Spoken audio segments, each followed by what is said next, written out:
Let me ask you something real. What if the battle ended, but your body didn't get the memo?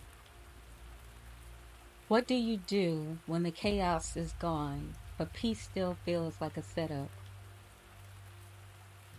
Tonight, we're not talking about the trauma that happened. We're talking about what stayed behind. PTSD isn't just flashbacks, it's trying to rest with one eye open. It's smiling through tension you can't explain. It's finally being safe, but still hearing the war echo inside your chest. This episode is for the ones who got out, but still feel like they're under siege. The survivors who left the relationship, left the household, the chaos, but can't stop checking doors, can't stop bracing, can't stop preparing to run. We'll talk about what it means to live with a nervous system that doesn't trust peace. We'll name the triggers, unpack the false alarms, and talk about how to manage your responses without abandoning your truth. Your body isn't betraying you, it's remembering. And healing, it's not about pretending the war never happened. It's about teaching your body how to live again without flinching at every breeze.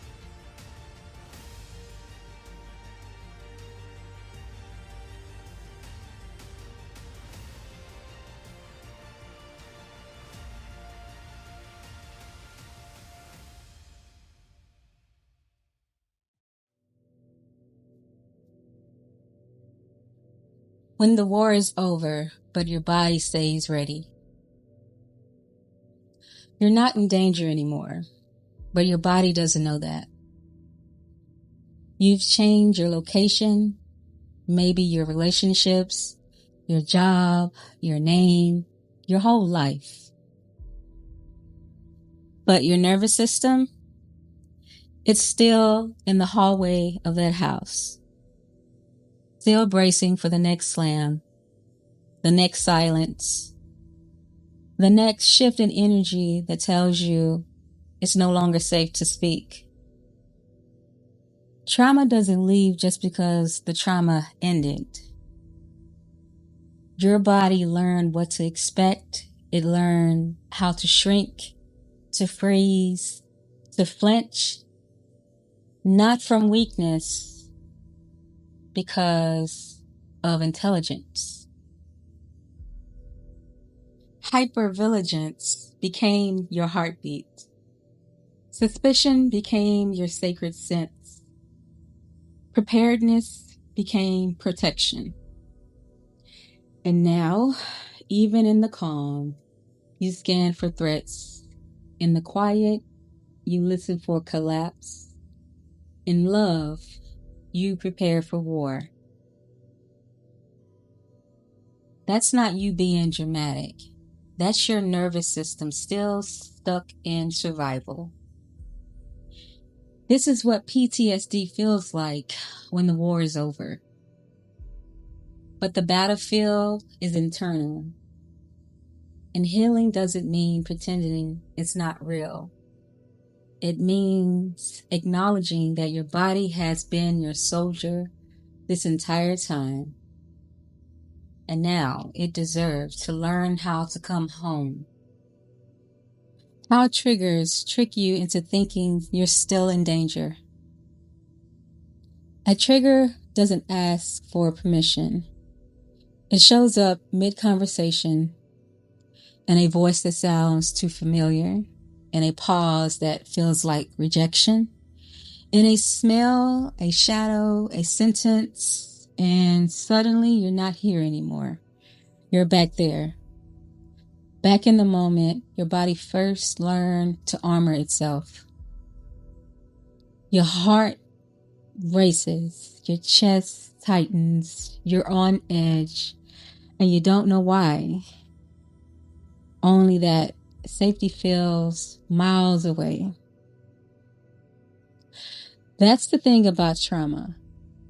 It doesn't wear a watch. It doesn't care that danger has passed.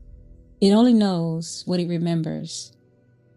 And when your body remembers something painful, it prepares, it protects, it activates survival, even if the threat is long gone. Triggers convince you that you're still in danger, even when you're not. And it doesn't matter how much work you've done. It's not about willpower, it's about wiring. That's why healing is less about controlling your reaction and more about learning to recognize this feeling is real, but it might not be rooted in the present. The moment you can name that, you create space. And in that space, you get to choose a response instead of being hijacked by a reaction. Your triggers don't make you broken. They make you human. But you don't have to live by their alarms anymore. You can rewire. You can unlearn. You can remember who you are without needing to flinch. Spiritual grounding when you're emotionally flooded. There comes a point in healing when the panic hits out of nowhere and you don't have time to journal, light a candle, or call a therapist. You're in it. Your hands are shaking, your chest is tight. The only thing louder than your thoughts is the sound of your heartbeat trying to outrun the fear. This is emotional flooding. The moment when your body thinks it's drowning in something invisible, and the only thing you can do is survive it. There are ways to ground your spirit without needing perfect peace. Ways to call yourself back when the room starts spinning and you forget who you are because the past is speaking louder than the present. Start with the breath.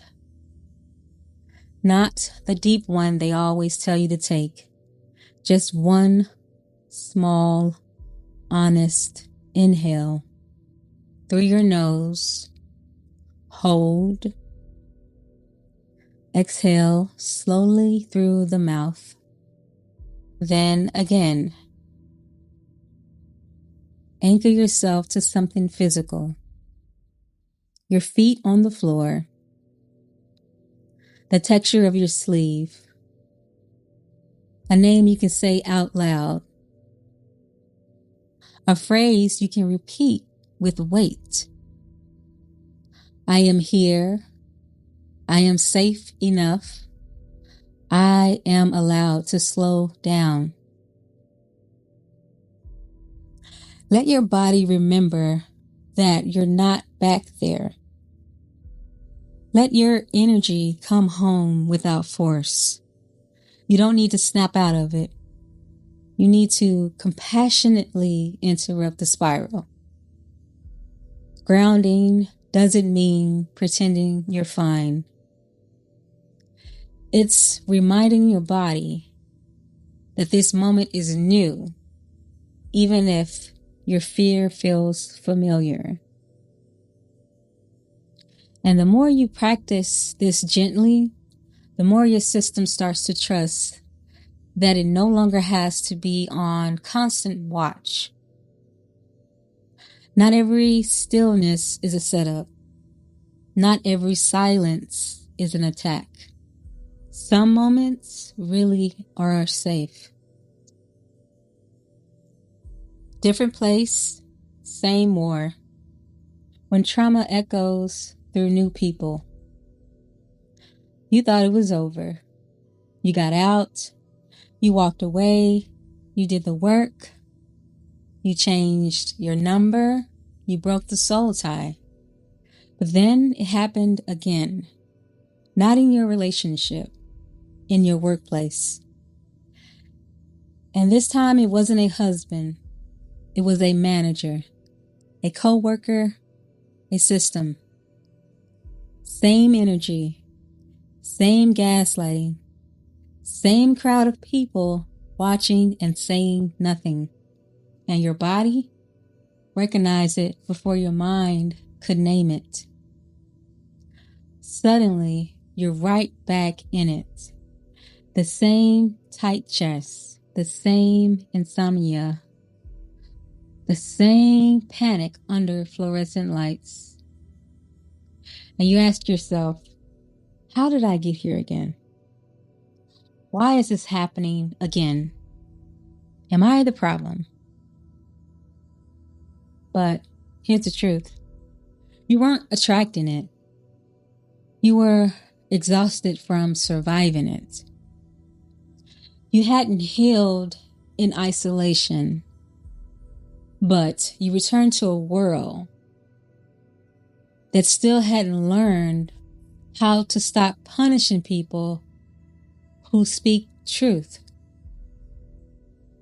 It wasn't your trauma that brought it back. It was a lack of accountability in people and systems that made it easy for the same pattern to play out. You were not being dramatic. You were being re-traumatized. And the longer you stayed silent, the more your body screamed. But now, you know. You see, you interrupt the cycle before it swallows you. And that's not regression. That's mastery. The difference between intuition and trauma response. This is where it gets tricky, because both feel like a warning. Both rise up fast. Both whisper something isn't right. But there's a difference. Intuition is clear. It's grounded. It gives you space to move. It nudges. It doesn't panic. Trauma response is urgent. It yells. It shakes. It demands. It catastrophizes. And when you've lived through chaos, the loudest voice always wins. But healing teaches you to pause long enough to ask the right questions. Is this my knowing or my fear? Am I seeing something or preparing for something that already happened? Because if it's trauma, your body is reacting to a pattern, not a present threat. And when it's intuition, you'll feel steady, even if it's uncomfortable. That's the difference. You don't have to silence your triggers to find clarity. You just have to give them company without giving them control. Giving yourself permission to rest without guilt. There's a tension that comes with slowing down. Not comfort, not peace, but tension. Because your nervous system has been in survival mode for years. Rest doesn't feel like relief. It feels like danger with softer lighting. Stillness becomes a trigger. Your body waits for something to go wrong. Your thoughts start racing. What if I'm falling behind? What if I forgot something? What if this moment of peace costs me later? And underneath all of that is something deeper. The fear that if you're not doing, you're not worthy. That if you stop moving, everything you built will fall apart. But those were survival roles, costumes stitched together to protect the version of you who had no support. You're not that version anymore. You don't have to earn your rest. You don't need to prove your right to be here. Rest is how your nervous system rebuilds. It's how your spirit learns to trust. It's how you show your body we are no longer in crisis. We are allowed to exhale. The body remembers faces, names, and energies, even if your mind wants to move on. You want to trust again. You want to open up, but your body is still in the hallway of that last betrayal. Sometimes it's not what a person says, it's how they say it. Sometimes it's not even what they do, it's how much they remind you of someone who hurt you. And the worst part, sometimes it's the name, the voice, the same initials, the same birthday month, the same pattern of silence before the storm. And you're thinking, you're crazy. You think you're being unfair. You think you're projecting. But your body, it's not reacting to them. It's reacting because it's familiar. It feels danger. You can be triggered by someone completely innocent and still honor what your body is trying to tell you. And that doesn't mean shut it all down. It means pause, observe, decide on your timing, and don't apologize for needing slowness or your heart learns new safety. You're not paranoid. You're learning what peace actually feels like in real time. A warrior in the garden, learning balance after the battle. You've been trained for war. You know how to read the room in 5 seconds. You know how to shift your tone to avoid conflict. You know how to shrink when it gets loud. You know how to fight when they cross the line. But now, you're in the garden. You're in a season of rebuilding, of softness, of stillness. And you can't seem to put your sword down. You want to relax, but your shoulders won't drop. You want to feel safe, but your guard is still up. And that is okay. You are not broken because peace feels uncomfortable. You just spent too many years learning to survive. And survival taught you armor before it taught you ease. So, you don't have to be all light now. You don't have to throw your shadows away to be worthy of rest. You can be both. The one who fought for her peace and the one who finally enjoys it. You are not either or, you are both and. You are a warrior and you are worthy of the garden. The battle was survival, but the war is reclaiming your life.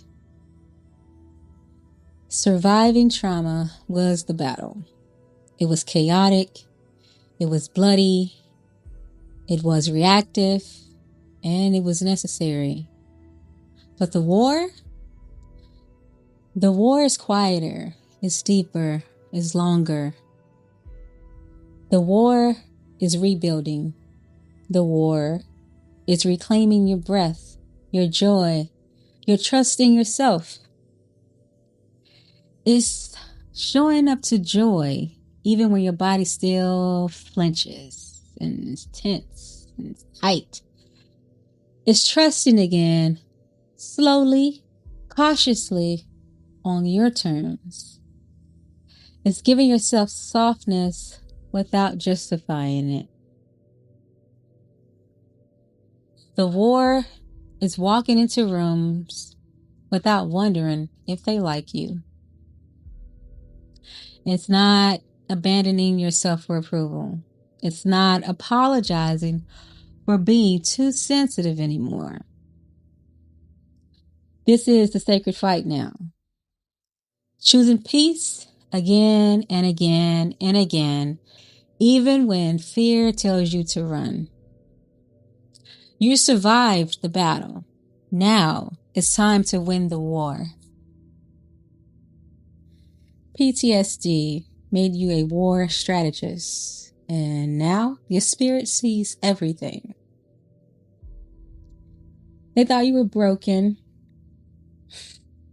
but the truth is, you've just seen too much to be deceived again. What they call hypervigilance is actually now pattern recognition. It's strategy. It's knowing the entire play before they even walk on the field. You didn't just survive, you adapted. So now you walk into every room, reading the energy, clocking the silence, tracking the shifts without lifting a finger. It's not paranoia, it's precision. That's spiritual intelligence backed by lived experience. Your trauma responses became tools. Your boundaries became shields. And your intuition became law. Not to mention your spiritual team. They've been sharpening your gifts in the dark. Your clairvoyance, your clairsentience, your empathic knowing. You didn't just escape, you evolved. Now you see the lie before it's told. You feel the shift before it shows. You know when to walk away before they even get to reach your peace. Manipulators count on your silence. Abusers count on your isolation. They assume that because you're alone, you're unprotected. But they don't know 1,000 may fall at your side, 10,000 at your right hand, but it will not come near you. Psalms 91:7. They see what you lost, but they can't see your ancestors circling, the angels interceding, the spiritual intelligence wrapped around your name. So let them misread your solitude. They'll never know what walks with you. You're not alone. You're not unarmed. You're not uncovered. You're just quiet now. And that's more dangerous than you ever were loud. All trauma responses are valid, and all warriors deserve the garden. There is one more truth we need to honor. Not all trauma looks the same. Some of us cry all the time. Some haven't cried in years. Some over-explain. Some go completely silent. Some lash out. Some shut down. That doesn't make your pain less sacred. It doesn't make your pain less valid. It doesn't make your healing less valid. It doesn't make your healing less sacred. You are allowed to tremble while you bloom. You are allowed to second guess what feels safe. You are allowed to rest, even if the war is still echoing in your bones. And if you're not thriving yet, you're still welcome here in the garden. You don't need to arrive whole. You just need to arrive honest. You are a warrior in the garden. Even if you're still sleeping with your armor on, even if the softness still feels suspicious, even if peace still feels earned, not given, you're here. And that's proof enough. Before we close, let's call your power back. The parts of you still stuck in survival. The parts that flinch in safety.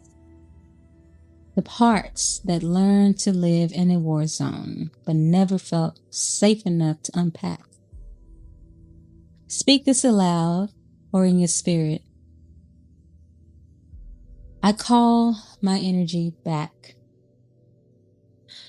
From every space where I was on high alert.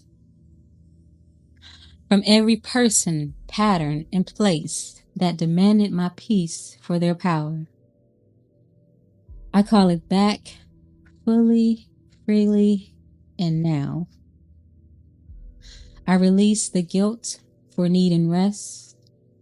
I release the fear of what I've already survived. I return to myself unfragmented, unashamed, and whole. Let your breath slow. Let your shoulders drop. Let your soul take up room again. You are not a prisoner of your past. You are the guardian of your peace. You are allowed to reset as often as you need. This moment is yours. You didn't just walk through the fire. You learned to speak its language. You didn't just survive the war. You learned how to read energy, how to sense dishonesty, how to catch red flags everyone else ignored. That's not fear, that's mastery. You were not made to live in panic. You were not meant to mistake diligence for wisdom. You are allowed to be soft. You are allowed to be soft now without being unprepared. You are allowed to feel safe now without abandoning what you learned. You are allowed to rebuild a life that honors your spirit, not your scars. Let the world wonder how you stayed so quiet while growing so powerful. You are a warrior in the garden. Rest. Enjoy. This is Empowered Shadows. Thank you for listening.